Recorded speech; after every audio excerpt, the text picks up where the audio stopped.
सुंदरवन एक बहुत सुंदर जंगल था। उस जंगल में सभी जीवों की रक्षक एक जादुई चिड़िया रानी का राज था। वह चिड़िया बहुत खूबसूरत और वो बहुत अक्लमंद थी। जंगल के सभी पक्षी और जानवर रानी चिड़िया से बहुत खुश थे, क्योंकि रानी चिड़िया किसी के साथ भी भेदभाव और अन्याय नहीं करती थी। वो अकेले ही पूरे साम्राज्य को संभालती थी। चिड़िया रानी का एक मंत्री भी था, जिसका नाम हुक्म था। हुक्म सिंह चिड़िया रानी का काफी ज्यादा ध्यान रखता था, लेकिन चिड़िया रानी की अभी तक किसी से भी शादी नहीं हुई थी, क्योंकि चिड़िया रानी अपना पूरा ध्यान जीवों की रक्षा पर लगाया करती थी। एक दिन चिड़िया रानी की माँ आती है। बेटा, तुम्हारे पिता के जाने के बाद राज्य की जिम्मेदारी तुम्हारी है, लेकिन तुम कब तक अकेले इस जंगल की रक्षा कर पाओगी? बेटा, तुम किसी ईमानदार पक्षी से विवाह कर लो। मैं जंगल की सैर करने जा रही हूँ, जब तक तुम सोच लो रानी चिड़िया। सुनो मंत्री कौवा, मुझे लगता है कि मुझे माँ की बात मान लेनी चाहिए। क्या आपको भी लगता है कि मुझे विवाह कर लेना चाहिए? आपकी माँ बिल्कुल सही कह रही है। आपको शादी कर लेनी चाहिए, क्योंकि मनुष्य द्वारा इस जंगल में प्रवेश और जीवों की हत्या लगातार बढ़ती जा रही है। यह तो बड़ी गंभीर बात है। ठीक है, तुम ऐसा करो, पूरे जंगल को यह सूचना दे दो कि जो भी मुझसे विवाह करना चाहता है वह यहाँ आ जाए। जी बिल्कुल चिड़िया रानी। फिर हुक्म सिंह कौवा एक सूचक को ये सूचना पूरे जंगल में कहने को बोलता है। सुनो सुनो सुनो, जो भी चिड़िया रानी से विवाह करना चाहता है वो रानी के दरबार में चला जाए। विवाह रानी जी के फैसले अनुसार होगा। सुनो सुनो सुनो। कुछ देर बाद दो चिड़े चिड़िया रानी से विवाह करने के लिए पहुंच जाते हैं। अरे माँ जी, ये दो चिड़े मुझसे शादी करने के लिए आए हैं। इनमें से मैं किससे विवाह करूँ? अपना अपना परिचय दो। महारानी जी, मैं आपसे शादी करना चाहता हूँ। अगर आपने मुझसे शादी कर ली तो मैं आपका अपनी जान से भी ज्यादा ख्याल रखूंगा और किसी चीज की कमी नहीं होने दूंगा। महारानी जी, मैं आपसे शादी इसलिए करना चाहता हूँ ताकि मैं आपकी रक्षा के साथ साथ इस जंगल के सभी जीवों की जान से ज्यादा सेवा करूँ। इस राज्य पर बिल्कुल भी आँच नहीं आने दूंगा और इस राज्य के सभी पक्षियों को मैं हमेशा खुश रखूंगा। रानी माँ उन दोनों चिड़ों की बात सुनकर बहुत खुश होती है, लेकिन फिर भी यह फैसला नहीं कर पाती कि इन दोनों चिड़ों में से ज्यादा ईमानदार कौन सा है और चिड़िया रानी इन दोनों में से किस वर से शादी करे। तभी रानी माँ के दिमाग में एक उपाय आता है। तुम दोनों में से कौन ईमानदार और चिड़िया रानी से विवाह करने योग्य है, ये तो एक प्रतियोगिता से पता चलेगा। तुम दोनों को एक पोटली दी जाएगी जिनमें सैकड़ों सोने के सिक्के होंगे। तुम दोनों में से जो सबसे ईमानदारी से असली और बेशकीमती हीरो का हार लाएगा वही महारानी से विवाह करेगा। हाँ, यह बहुत अच्छा उपाय है रानी माँ। हाँ मंजूर है रानी माँ। सुनो मंत्री कौवा, सोने के सिक्के से भरी 2 पोटली ले आओ। जी बिल्कुल महारानी जी, अभी लाता हूँ। फिर दोनों चिड़े इस प्रतियोगिता के लिए तैयार हो जाते हैं। सुनो सुनो, कुछ देर में ये प्रतियोगिता शुरू हो जाएगी। इन दोनों चिड़ों में से पहले जो हीरो का हार लाएगा वही महारानी जी से शादी करेगा। बस महारानी जी के कहने पर यह प्रतियोगिता शुरू हो जाएगी। प्रतियोगिता शुरू करो। महारानी जी ने बोल दिया है, प्रतियोगिता शुरू करो।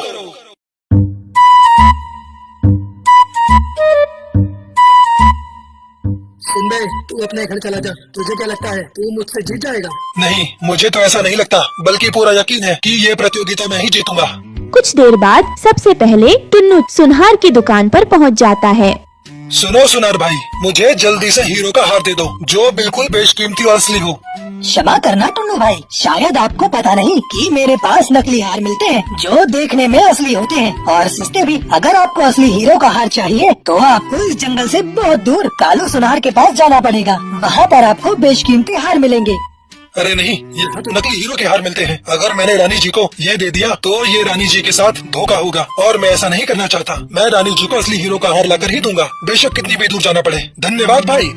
टुन्नू इतना ईमानदार था कि वह चिड़िया रानी को धोखा न देने के लिए असली हीरो के हार लेने बहुत दूर जाने लगा। यह जानकर भी उसे बहुत देर हो जाएगी। तभी भूरा भी सुनहार की दुकान पर पहुंच जाता है। सुनो सुनार भाई, मुझे जल्दी से असली और बेशकीमती हीरो का हार चाहिए। क्षमा करना भाई, मेरे पास असली हीरो के हार नहीं मिलते, मेरे पास नकली हीरो के हार मिलते हैं। अगर आपको असली हीरो के हार चाहिए तो आपको जंगल से दूर कालू सुनहार के पास जाना होगा। वह असली और बेशकीमती हीरो वाले हार बेचते हैं। अरे नहीं, अगर मैं असली हार लेने दूर गया तो मुझे बहुत देर हो जाएगी और मैं टुन्नू से हार जाऊंगा। सुनो सुनार भाई, मुझे एक हार चाहिए जो बिल्कुल असली दिखना चाहिए। जी बिल्कुल भरा भाई, अभी देता हूँ। वह सुनहार नकली हीरो का हार भूरा को दे देता है और भूरा तेजी से महारानी के पास दूध धने लगता है। वही टुन्नू असली हार लेने के लिए जंगल से बहुत दूर निकाल जाता है। सुनो सुनार भाई, जल्दी से मुझे असली और बेशकीमती हीरो का हार दे दो। सभी दर्शक बेसब्री से भूरा और टुन्नू की प्रतीक्षा कर रहे थे। देखो देखो कोई आ रहा है, कोई प्रतियोगी आ रहा है। भूरा नकली हार लेकर रानी चिड़िया के पास जाता है और कहता है, महारानी जी देखिए, मैं सबसे पहले असली हीरो का हार ले आया। अब आपको नियम अनुसार मुझसे विवाह कर लेना चाहिए। मुझे बहुत खुशी होगी आपसे शादी करके, लेकिन नियम अनुसार हमें अगले प्रतियोगी की प्रतीक्षा करनी चाहिए। लेकिन महारानी जी, मुझे नहीं लगता कि वह आएगा, क्योंकि मैंने खुद उसे सारे सोने के सिक्के लेकर जंगल से बाहर भागते हुए देखा है। उसने आपके साथ साथ पूरे जंगल के साथ विश्वासघात किया है। हाँ महारानी जी, मैंने भी उसे इस जंगल से बाहर जाते देखा है। मुझे भी यही लगता है कि वह धोखेबाज था और वह सारे सोने के सिक्कों के लालच में भाग गया। अगर ऐसा है तो ये बहुत गलत है। मुझे भी यही लगता है कि अब वह कभी वापस नहीं आएगा। सुनो सूचक, सभी को सूचना दे दो कि कल मैं भूरा के साथ विवाह करूंगी। सुनो साथियों सुनो, रानी जी ने घोषणा कर दी है, वह कल भूरा चिड़ा के साथ विवाह करेंगी। तभी टुन्नू हांफता हुआ वहाँ आ जाता है। क्षमा करना महारानी जी, मुझे देर हो गई। मुझे असली हीरो का हार लेने के लिए कालू सुनार के पास जाना पड़ा, क्योंकि इस जंगल में तोताराम सुनार नकली हीरो का हार बेच रहा था। लेकिन टुन्नू, तूने बहुत देर कर दी। मैं तुझसे पहले ही असली हीरो का हार ले आया हूँ और अब महारानी जी मुझसे ही विवाह करेंगी। लेकिन महारानी जी, मेरा हार असली है, क्योंकि इस जंगल में असली हार मिलते ही नहीं।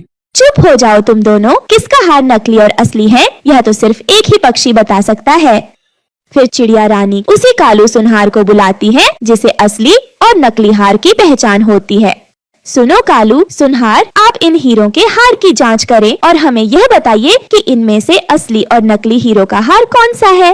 जी महारानी जी, मैं अभी इन हीरो की जांच करता हूँ।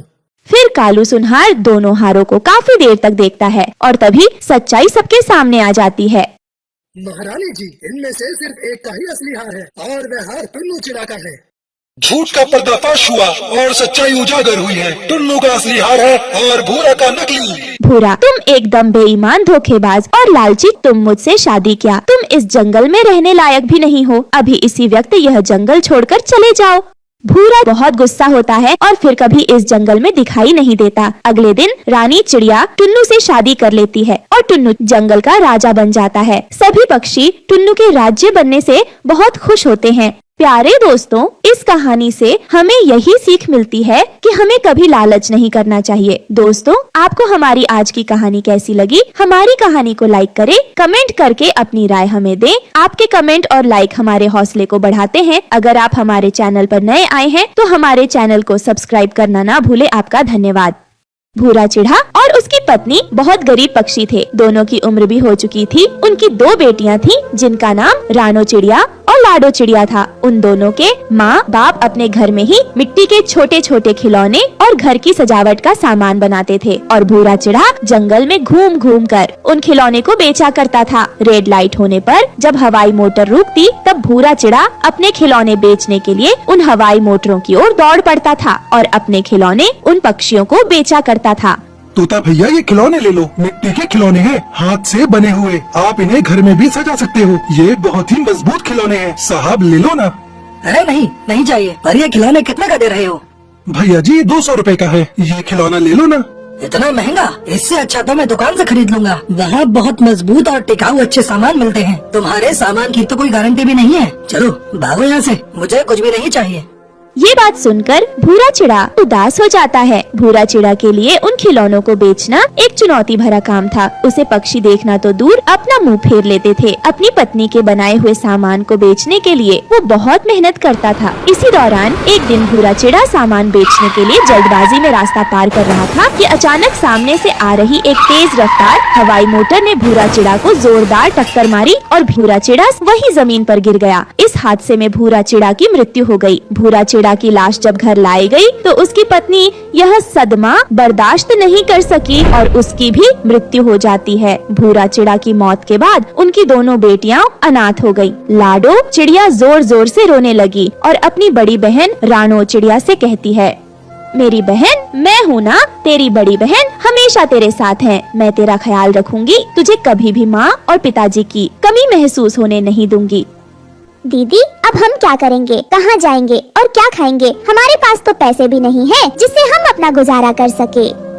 तू चिंता मत कर लाडो, माँ के बनाए हुए कुछ मिट्टी के खिलौने और सजावट के सामान रखे हैं जो बाबा ने बेचे नहीं। उन्हें बेचने से पहले ही माँ और बाबा हमें अकेला छोड़कर चले गए। हम उन सभी सामान को बेचेंगे और उनसे जो हमें पैसे मिलेंगे उससे हम अपना खर्चा चलाएंगे। तू फिक्र मत कर, मैं हूँ ना, मैं सब संभाल लूंगी। फिर दूसरे दिन रानो चिड़िया और लाडो चिड़िया जंगल के किनारे बैठकर बचे हुए मिट्टी के खिलौने और सामान बेचने लगती है। उन दोनों बहनों को सामान बेचते हुए देखकर जंगल से गुजरने वाले राहगीरों का दिल पिघलने लगा और वो पक्षी रानो चिड़िया और लाडो चिड़िया का सामान खरीदने लगे।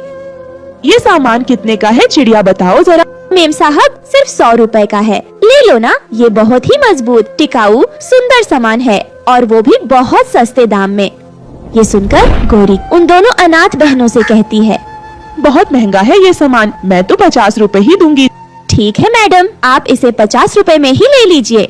तभी वहाँ एक और पक्षी आता है और वो उनसे कहता है, अरे चिड़िया, ये खिलौना और ये बर्तन दो मुझे।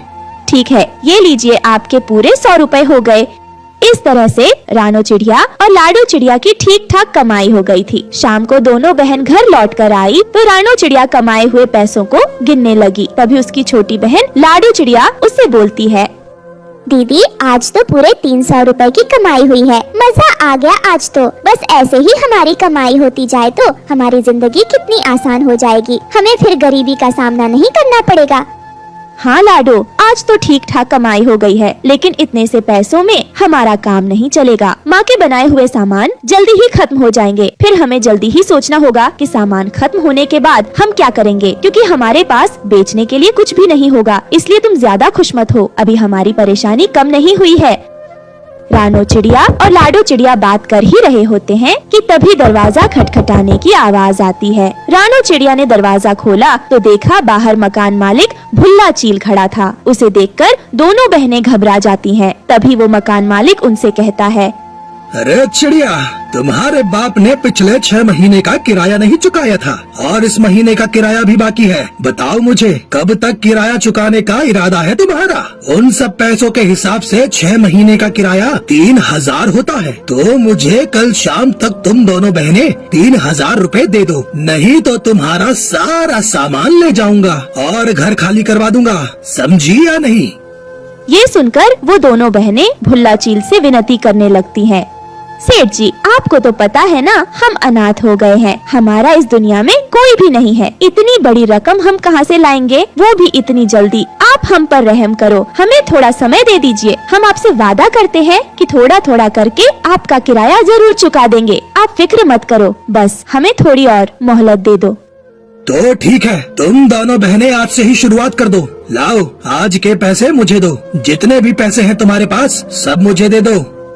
फिर भुल्ला चील रानो चिड़िया के हाथ से सारे पैसे छीन लेता है और वहाँ से चला जाता है। वो दोनों बेबस खड़ी खड़ी ये सब देखती रह जाती है। फिर दूसरे दिन लाडो चिड़िया और रानो चिड़िया ने मिट्टी के खिलौने बेचकर जो भी कमाया वो भी जालिम चील ने किराए के नाम पर उनसे छीन लिया। ये देखकर वो दोनों बहुत गुस्सा हो जाती है।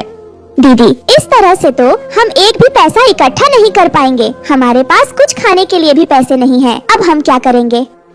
हाँ लाडो, तुम बिल्कुल ठीक कह रही हो। कल उस मकान मालिक को आने दो, मैं उससे साफ साफ टुकड़े में मना कर दूंगी। हमारे पास उसको देने के लिए एक भी पैसा नहीं है। वो दोनों बहनें ये सब बातें कर रही होती हैं, तभी अचानक तेज बारिश शुरू हो जाती है और मकान मालिक फिर दोबारा उनके घर आता है। हाँ तो रानो चिड़िया, बताओ अब तुम्हारा क्या कहना है? इतने दिन हो गए, पैसों का इंतजाम हुआ है या नहीं? चील अंकल, अब कौन से पैसे, आप वैसे भी हमसे अब तक बहुत पैसे ले चुके हैं, बस अब और नहीं। अब हम आपको एक फुटी कोड़ी भी नहीं देंगे, आपको जो करना है कर लो। ये सुनकर भुल्ला चील आग बबूला हो जाता है। अच्छा, तेरी इतनी हिम्मत, तू मुझे ना करेगी। देख अब मैं तेरे साथ क्या करता हूँ। सुनो साथियों, जितना भी इनका सामान है उसे उठाकर घर से बाहर फेंको, और हाँ, उसके बाद इन दोनों अनाथ बहनों को भी धक्के मारकर घर से बाहर निकाल दो। ये सुनकर भुल्ला चील के साथी पक्षी उन दोनों का सारा सामान बाहर फेंक देते हैं और उन दोनों को भी घर से बाहर निकालने लगते हैं। मालिक, मालिक रहम करो हम पर, हमें इस घर से बाहर मत निकालो। अभी बाहर बहुत तेज बारिश भी हो रही है, हम कहाँ जाएंगे? हमारे पास रहने के लिए कोई आसरा भी नहीं है। मगर भुल्ला चील उन दोनों बहनों की एक भी नहीं सुनता और उन दोनों अनाथ बहनों को बारिश में बेघर कर देता है। वो दोनों बारिश में भीगती हुई रोती बिलखती एक पेड़ के नीचे आकर बैठ जाती है। दीदी, अब हम क्या करेंगे? इस बारिश में हमें कोई आसरा भी नहीं देगा, हम कहाँ जाएंगे? लाडो, तू परेशान मत हो, भगवान हमारी सहायता जरूर करेंगे। वो हमें कोई ना कोई रास्ता जरूर दिखाएंगे। तभी उन दोनों बहनों को किसी पक्षी के रोने की आवाज सुनाई देती है। वो बारिश में भीगती हुई उस आवाज के पीछे जाती है। वो वहाँ जाकर देखती है कि एक पिंजरे में एक चिड़िया कैद है और वो मदद की गुहार लगा रही है। लाडो और रानो चिड़िया बिना कुछ सोचे समझे उसे आजाद कर देती है और वो चिड़िया बाहर निकलकर एक सुंदर सी परी में बदल जाती है। उसे देख दोनों बहनें दंग रह जाती हैं। अरे बाप रे, ये तो एक जादुई परी है। हाँ, मैं एक जादुई परी हूँ और तुम दोनों का बहुत बहुत शुक्रिया जो तुमने मुझे इस पिंजरे से आजाद किया। और तुम परेशान मत हो, मैं तुम दोनों बहनों की सारी परेशानी जानती हूँ और मेरे पास उसका उपाय भी है। सच में परी जी, आप जानती हैं हम दोनों बहनों के पास रहने के लिए कोई आसरा नहीं है और इस बारिश में हम ऐसे ही भीगते रहे तो हम बीमार पड़कर मर जाएंगे। लाडो चिड़िया और रानो चिड़िया, तुम दोनों की इस परेशानी का हल है मेरे पास। ये कहकर परी अपने जादू से वहाँ पर एक जादुई बैंगन का घर बना देती है जो दिखने में बहुत सुंदर था। उसे देखकर वो दोनों बहनें बहुत खुश होती हैं। अरे वाह, ये बैंगन का घर तो बहुत सुंदर है। ये कोई साधारण बैंगन का घर नहीं बल्कि जादुई बैंगन का घर है। इस घर में तुम्हें तुम्हारी जरूरत की हर चीज मिलेगी और ये जादुई बैंगन का घर तुम्हें बारिश और तूफान से भी बचाएगा। जाओ, अब तुम दोनों इस बैंगन के घर में आराम से रह सकती हो। ये सुनकर वो दोनों बहनें बहुत खुशी होती हैं और परी का धन्यवाद करके उस जादुई बैंगन के घर में खुशी खुशी रहने लगती है।